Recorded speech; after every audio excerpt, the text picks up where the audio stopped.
Level 1. The Thrall. You wake up long before dawn.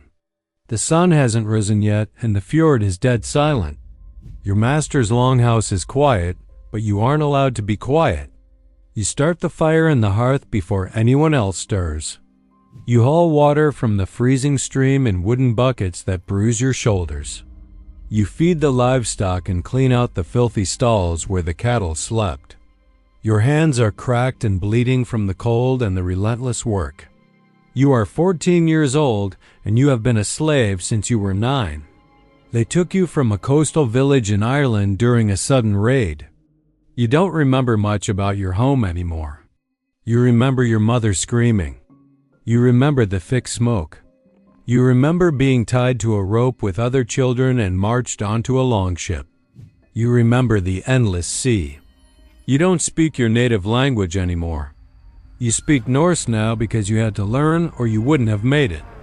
Your master isn't the worst by these standards.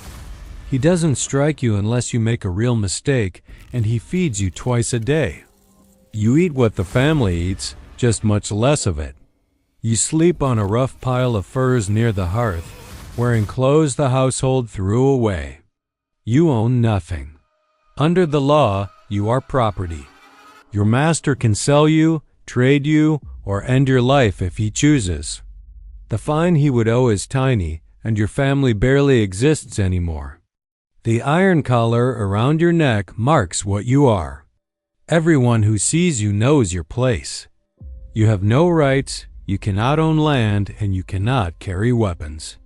Your children, if you have any, will be born into this same existence. Some thralls are freed eventually after years of loyal service or when a dying master frees them in a final act. You hold on to that hope like a small burning ember in your chest. You work harder than free men because hope is all you have left. At night, you lie awake listening to the wind howl through the timbers, wondering if anyone out there still remembers you. You will likely live and die on this exact farm. Level 2, the Carl. You are a free farmer and landholder, the true backbone of society. You own a plot of land along a fjord. Your farm is small, but it's yours. A longhouse with thick walls, a barn for animals, fields of barley and oats, and a small boat for coastal fishing. You share this land with your family and a single thrall. You inherited this farm, and the land has been in your family for 4 generations. The brutal work never ends. In spring, you plow rocky soil with an old ox. In summer, you cut hay for winter feed. In autumn, you harvest and preserve everything you can into the storehouse. In winter, you repair tools and try not to starve. The summers are short and the winters are merciless. A bad harvest means a hungry winter. 2 bad harvests in a row means people die.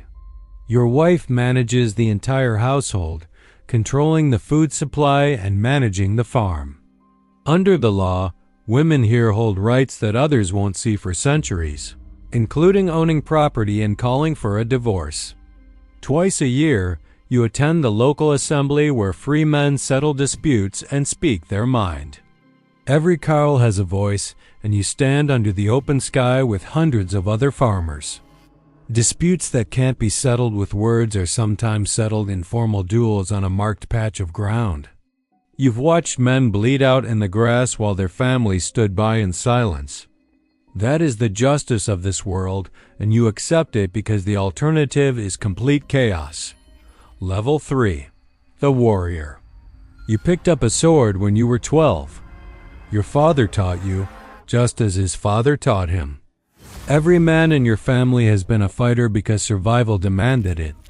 You train every day when farm work allows, practicing with axe, spear, and shield. You learn to stand in a shield wall, locking wooden shields together with other men to form an unbroken barrier of wood and iron. When you turn 18, your local leader summons men for an expedition across the ocean to rich, undefended lands. Going on a raid is your chance to change your life because the stolen wealth is divided among the crew, and a single successful trip can make a poor man wealthy. You board a longship with 60 other men. The voyage across the cold ocean takes days of backbreaking rowing and sleeping in shifts. When you hit the coastline, you strike at dawn. The raid is pure chaos, fire, and noise. You overpower anyone in your path, take valuable captives to sell, and strip every piece of silver from the local buildings. You sail home rich, buy more land, and establish yourself. You will go on many more raids before your body gives out, learning the hard, dark realities of conflict that leave many men unable to rest when they finally return home. Level 4. The Merchant. You traded your weapon for a pair of balancing scales.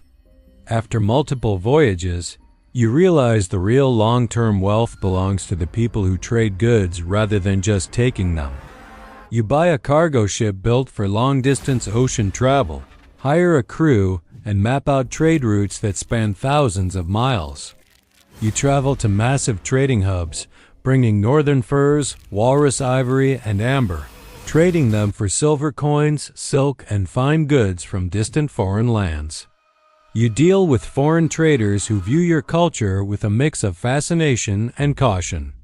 You learn their languages, build connections that reach across continents, and grow wealthy enough to build a major estate and wear clothes imported from across the world. You hire scribes to track your transactions, signing contracts instead of relying solely on verbal agreements. But with great wealth comes constant threat, forcing you to hire heavily armed guards to protect your shipments from rival traders and coastal raiders. Level 5. The Chieftain. People follow you now because you've proven your strength in battle, your skill in trade, and your fairness in settling disputes. Younger fighters come to your grand hall to swear their loyalty. You provide them with food, weapons, and silver, and in return, they give you their unwavering support. You build a massive hall decorated with carvings of ancient legends, hosting feasts that last for days while poets recite stories of your achievements. You sit in judgment over local conflicts, deciding land disputes and broken agreements until your word becomes the law of the land. You secure strategic alliances through marriage, expanding your territory and influence.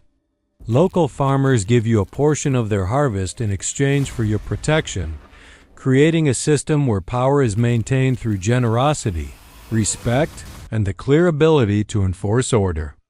Being at the top means every move you make is watched, and a single decision can earn a man's loyalty for life or make him your enemy forever.